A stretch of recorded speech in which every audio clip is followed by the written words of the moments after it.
AP ప్రయోజనాలను CM Chandrababu పూర్తిగా గాలికి వదిలేశారని మండిపడ్డారు వైసీపీ అధినేత వైఎస్ జగన్. రాష్ట్రానికి సంబంధించిన హక్కులను కాపాడే ఉద్దేశం ఏ కోసానా కనిపించడం లేదని ఆగ్రహం వ్యక్తం చేశారు. ఆల్మట్టి డ్యాం ఎత్తును పెంచడానికి కర్ణాటక అడుగులేస్తుంటే కనీసం చీమ కుట్టినట్టయినా లేదా అని ప్రశ్నించారు. సాగునీరు తాగునీరు లేక ఎడారిగా మారిపోయే ప్రమాదం ఉన్నా సరే ఎందుకు పట్టనట్టు వ్యవహరిస్తున్నారని చంద్రబాబును జగన్ నిలదీశారు. రాష్ట్ర హక్కులను కాపాడాల్సిన స్థానంలో ఉన్న మీరే రాష్ట్రాన్ని రకంగా దెబ్బతీస్తుంటే ఎలా అని ప్రశ్నించారు. రాష్ట్ర ప్రయోజనాలను కాపాడలేకపోతే మీకెందుకు ఆ పదవి అని ఆగ్రహం వ్యక్తం చేశారు.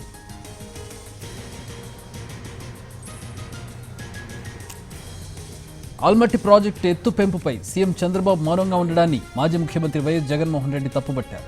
ఈ వ్యవహారంపై ఎక్స్ వేదికగా స్పందించిన మాజీ సీఎం వైఎస్ కీలక వ్యాఖ్యలు చేశారు. గతంలో కూడా కృష్ణా జలాల విషయంలో రాష్ట్రానికి తీవ్ర అన్యాయం జరిగిందన్నారు. 1995లో ఆల్మట్టి ఎత్తు విషయంలో నాడు సీఎంగా ఉన్న రాష్ట్ర ప్రయోజనాల కోసం పనిచేయలేదని మాజీ సీఎం వైఎస్ జగన్ గుర్తు చేశారు. 2.5 దశాబ్దాలుగా వర్షాభావం నెలకొన్న సంవత్సరాల్లో ఆల్మట్టి ఎత్తు పెంపు ప్రభావం చాలా తీవ్రంగా ఉందని వైఎస్ జగన్ తెలిపారు. కృష్ణా జలాలపై ఆధారపడ్డ ప్రాంతాలు ఎంతగా దెబ్బతిన్నాయో, తాగునీరు లేక ఎలాంటి ఇబ్బందులు పడుతున్నారో చూస్తూనే ఉన్నామని ఆవేదన వ్యక్తం చేశారు. ఇవన్నీ మీ వైఫల్యాల పుణ్యమే కదా అంటూ చంద్రబాబును ప్రశ్నించారు.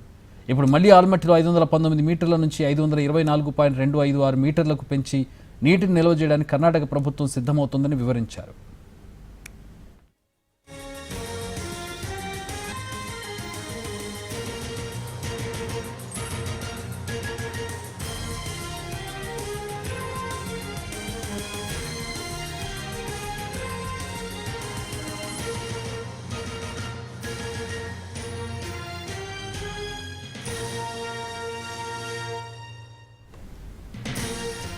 ఏపీ ప్రయోజనాలను సీఎం చంద్రబాబు పూర్తిగా గాలికి వదిలేశారని వైసీపీ అధినేత వైఎస్ జగన్మోహన్ రెడ్డి విమర్శించారు.